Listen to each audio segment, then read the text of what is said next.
So lately, you guys, my subscribers, have been encouraging me to share more about me, who I am and what I'm all about.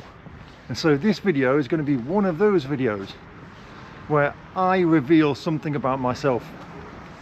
And the thing I'm going to reveal about myself today is the problem I have about being a nice guy, and how being a nice guy is extremely exhausting, and also how I'm trying to stop myself from being a nice guy, but it's almost like a character trait, and it's very difficult to not be a nice guy when you're already used to being a nice guy. And the difference between a nice guy and a good guy is a good guy will do good things to help him, to help his family, to help other people.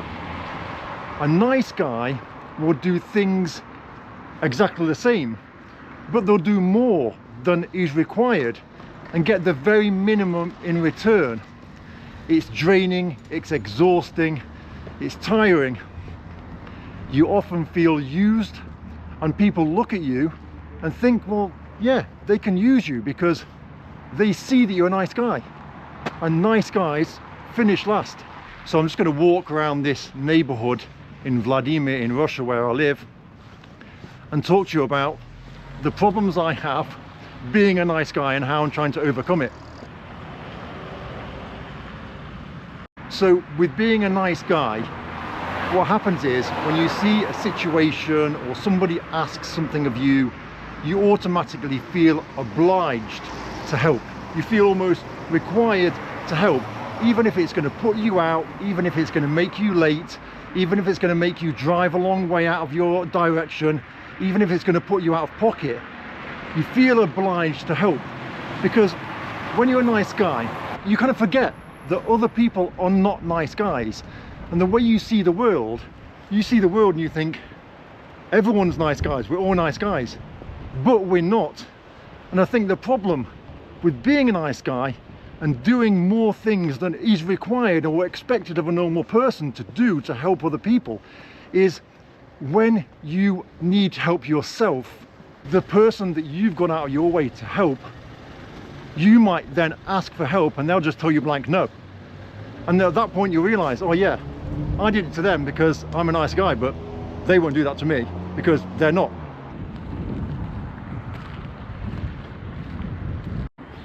Interesting that this is the house next door to the massive one we've just seen there.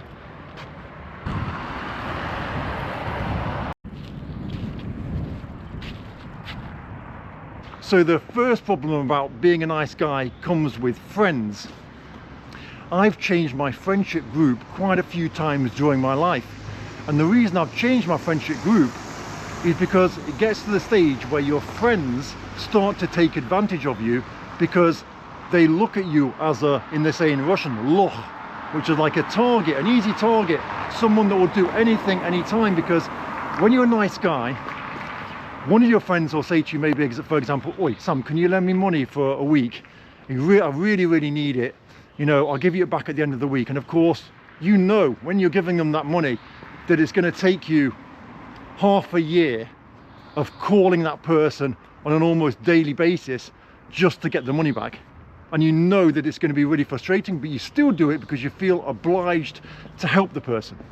And then what happens is, when you're in that same situation and you need money, you ask the person, the same person, hey, can you help me out? You know, I just need a small amount for a couple of days. And they're going to say, oh no, I don't lend money to friends. And you're going to be like, well, but yeah, but I lent money to you when you needed it. You know, I was out of pocket because of it. It took me half a year to get it back. And they'll be like, well, that's your thing. I have a rule in my life where I don't give money to friends, so that's final. And you'll be like, well, but you asked me for money and I gave it you. Yeah, that was your choice, mate. That was your choice. My choice is that I don't lend money to friends. And you'll think, wow. And that'll be a horrible shock to remind you again that you're a nice guy. They might be a good guy, but you're a nice guy. They have rules that they live by, that they're strict and obey to. And you break your rules for them because you're a nice guy. Check out this little bridge here. That's quite funny. I guess sometimes this is filled with water then.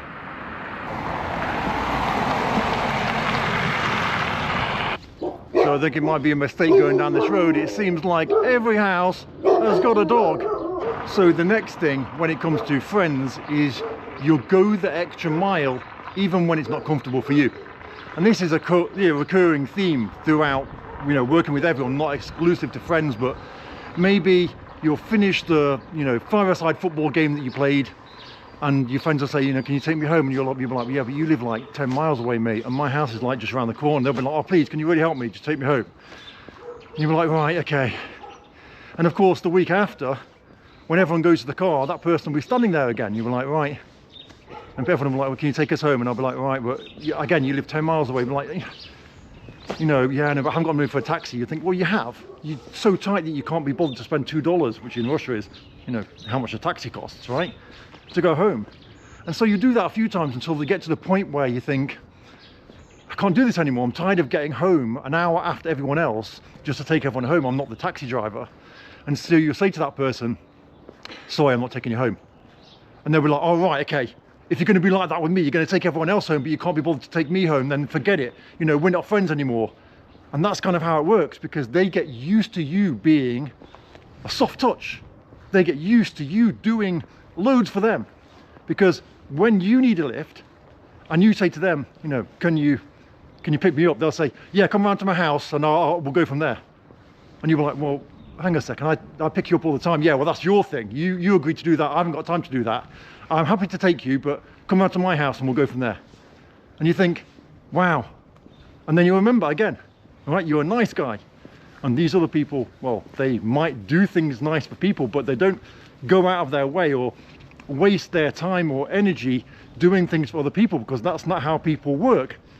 They're busy, they have their life.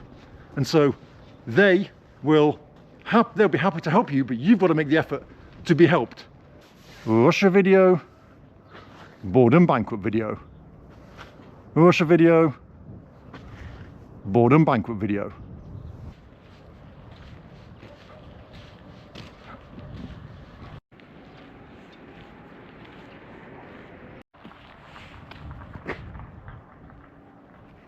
The dogs are coming out to see me again. Got another one over here, but he's just chilling out. He's not caring at all.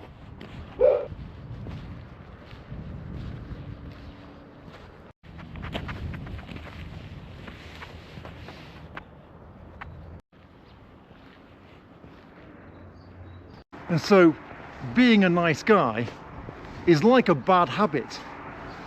It's something you just kind of do without thinking, and then you realize, oh, hang on a second, I'm being a nice guy again. I shouldn't have done that. I shouldn't have gone out of my way to help that person.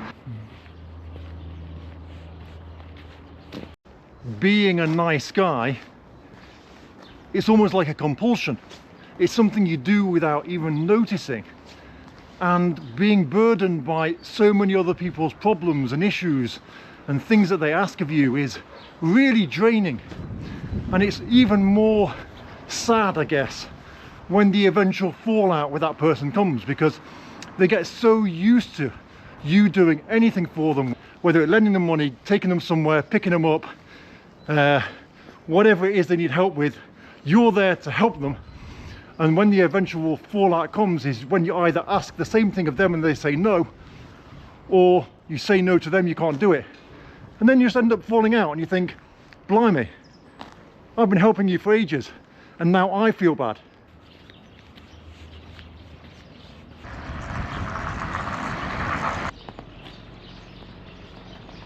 So this guy's got a really cool ATV.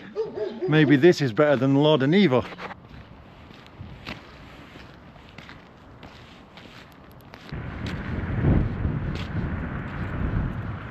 So maybe nice people just don't understand the value that they have or their self-worth. Maybe they've got a problem with self-worth. Because what we do is we also set up systems and ways to help people, and we go out of our way to help those people all the time, and then we look back and think, hang on a second, this is nice guy again, isn't it? What am I doing?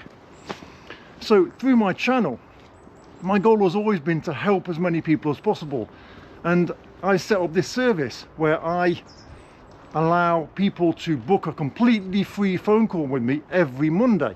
When I set it up, I forget that not everyone is like me, that not all those people will appreciate me for spending my time.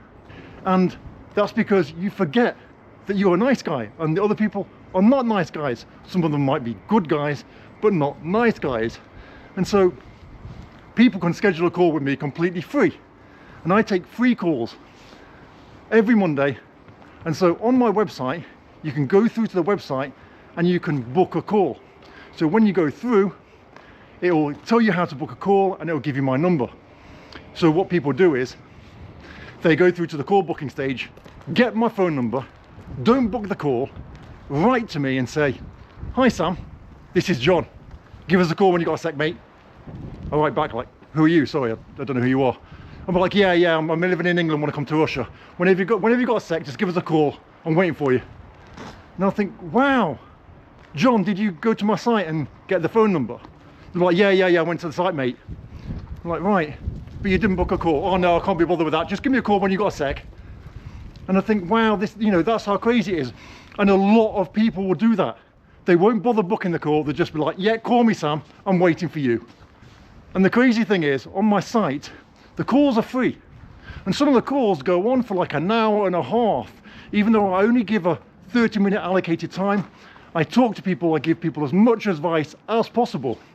Now on my website, there's an option to make a donation if they want. How many people do you think make a donation? You can make a $5 donation, right? An hour and a half I'm on the phone for. Nothing. I get about 1 in 20 people will give me a little donation to say thanks. And of course, I'm advertising free phone calls. So they're not obliged to, give me a donation. But I'm spending an hour and a half of my time speaking to them. And they can't even be bothered to give me a $5 donation. And it's at that point that you realize you're a nice guy. I'm helping you because I'm a nice guy, but you're not a nice guy. And therefore, I shouldn't expect anything back in return from you because you're not a nice guy. You just think, well, I'll get as much out of this as I possibly can. And Sam's a really great guy. Thanks a lot. How cool is this? That's brilliant, isn't it? Does this remind you of New York? That's crazy, isn't it? Huh, I've never seen that before. That is really interesting.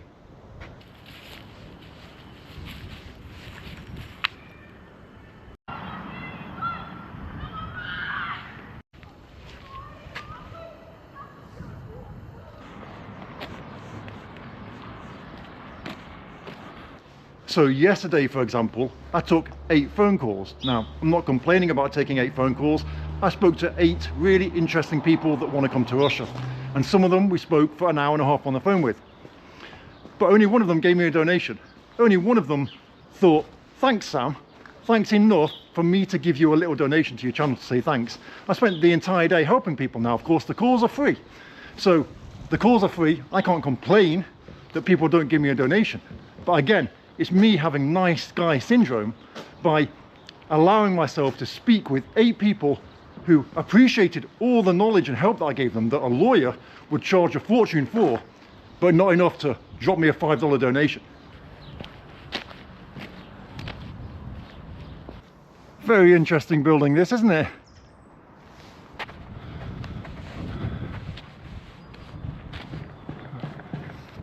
Some of these houses are absolutely massive. They haven't got much style or taste to it. This one's all right, I suppose. The others are just huge. So quite a few people, when they've not booked a call on the site and they've just come through and written me a message. Now the reason that I give the phone number is because if I need to call them on their phone number, then it's hassle because I can't find them. They miss the phone number out or whatever it is when they're booking the call. Or, I'm out and about, right? WhatsApp is just the easiest way. Put the headphones in, I'm on the road, have a chat with them. I don't want to be like launching a kind of, platform that I need to use to have a video chat with people. And so I just thought the easiest way will be to give my phone number and chat with them. It's turning into a nightmare because those people will write to me and say, "Hi Sam, yeah, those times aren't good enough for me, mate. Let me know when you give me a call." And I think, no, I take calls on Mondays. That is my day that I dedicate to helping people for free. And they're like, yeah, Monday's not good for me. Give me a call 2 o'clock on a Thursday, mate, I'll be waiting. I just think that's shocking. And again, they expect that because you're a nice guy. And of course, some people ask for more and more and more and more help, and I'm happy to do that. I provide more information, more help.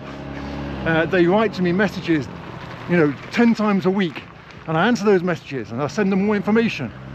And at the end of it all, they're like, yeah, can I give you a call later? And I'm like, yeah, book it through the site. Like, oh, no, I don't want to book it through the site. I think, look, mate, I've helped you an awful lot. Just book the call through the site. Is it that difficult to do? And of course, people are like, oh, why have I got to book through the call through the site? I thought we were friends. Thinking, yeah, friends, I've helped you loads of times. You can't even be bothered to give me one donation.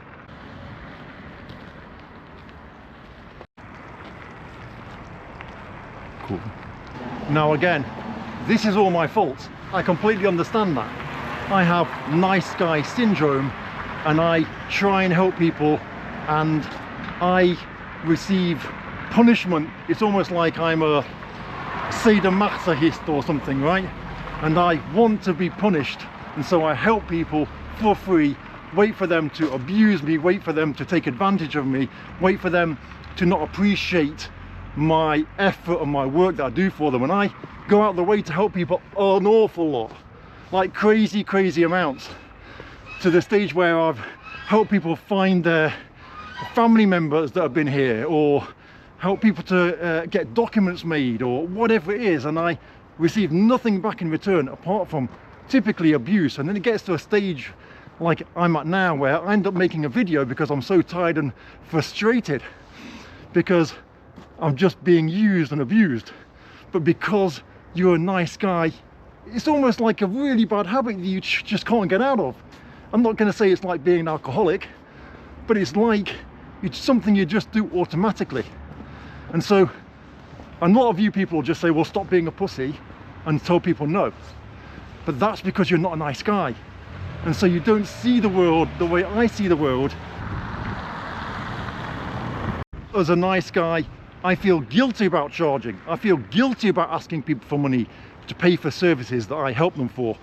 And I need to understand my self-worth and my value that I provide for people, and perhaps ask people to start paying a little bit of money for the services that I provide. I've got people, good people in my life, that really try to help me, like Chris, the Plastic Russian. You know Chris. If you know Chris, right? Chris is a good guy, but he's not a nice guy. He's a good guy. He'll help people, but he'll never be taken advantage of. So if you're a nice guy and you understand what this is like, leave me a comment. If you're a non-nice guy, I expect you to just you'll write something like stop being a wimp or whatever, or something worse, and tell people where to go and understand your self-worth. And if you're a recovered nice guy, let me know how you recovered. So as you've probably gathered, I take free phone calls on my website, samsrussianadventures.com. Book a call. Don't just send me a message and expect me to call you, right? Book the actual call. I'll only speak to you on the phone if you book the call. There you go, you see, being a nice guy again. Free phone calls. I've also got a Telegram chat group you can join. The link is below. We've got a couple of thousand members in there. We talk about all things Russia related.